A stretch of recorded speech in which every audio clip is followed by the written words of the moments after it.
আসসালামু আলাইকুম everyone, informative news চ্যানেলে আপনাকে স্বাগতম। কানাডাকে হারিয়ে কোপা আমেরিকার ফাইনালে আর্জেন্টিনা। যুক্তরাষ্ট্রের মেটলাইফ স্টেডিয়ামে 2-0 গোলে জিতে ফাইনালে টিকিট কেটেছে স্কালোনির শিষ্যরা। আর্জেন্টিনার হয়ে গোল করেন আলভারেজ ও মেসি।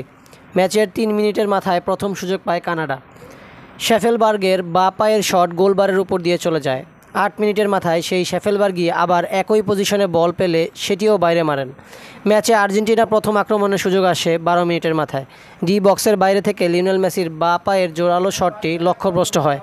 কানাডার খেলোয়াড়রা পেশিশক্তি ব্যবহার করলেও আর্জেন্টিনা মাথা ঠান্ডা করে খেলতে থাকে, যার ফলও পেয়ে যায় মেসিরা। টুর্নামেন্টে আর্জেন্টিনার শুরুর ম্যাচে প্রথম গোলটা এসেছিল ম্যানচেস্টার সিটি তারকা আলভারেজের পা থেকে। আজ সেমিফাইনালেও সেই আলভারেজই ত্রাতা হয়ে আর্জেন্টিনাকে সামনে থেকে নেতৃত্ব দিলেন।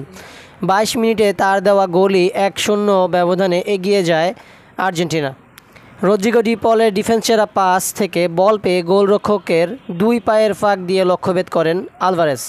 প্রথমার্ধের অন্তিম মুহূর্তে ডি বক্সের ভেতরে সুযোগ পায় কানাডা। জটলা থেকে নেওয়া আলফান্সো ডেভিসের শট রুখে দেন মার্টিনেজ। প্রথমার্ধে আর কোনো গোল না হলে 1-0 ব্যবধানে এগিয়ে থেকেই বিরতিতে যায় আর্জেন্টিনা। দ্বিতীয়ার্ধে দাপটের সঙ্গে শুরু করে আর্জেন্টিনা, যে কারণে গোল করতেও বেশি দেরি হয়নি তাদের। 51 মিনিটে ব্যবধান দ্বিগুণ করে আর্জেন্টিনা। এনজো ফার্নান্দেসের জোরালো শট মেসির বাঁ পায়ে লেগে কানাডা জালে গিয়ে জমা হয়। এতে ব্যবধান হয়ে দাঁড়ায় 2-0। এই অর্ধে ম্যাচে ফেরার জন্য দারুণ চেষ্টা চালিয়েছে কানাডা। প্রথমার্ধে রক্ষণাত্মক খেলার চেষ্টা করলেও এবার উপরে উঠে এসেছিল তারা। বেশ কিছু আক্রমণ করেছিল তারা, তবে সফলতা আসেনি। অন্যদিকে আর্জেন্টিনা একের পর এক আক্রমণ করে কানাডা রক্ষণভাগকে ব্যস্ত করে তোলে।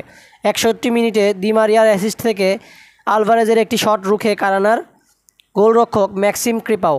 এরপর টানা 2টি আক্রমণ চালায় কানাডা, তবে ব্যর্থই থাকে তারা। 89 ও 90 মিনিটেও গোল চেষ্টা চালিয়েছে উত্তর আমেরিকার দেশটি, তবে সফলতার মুখ দেখেনি।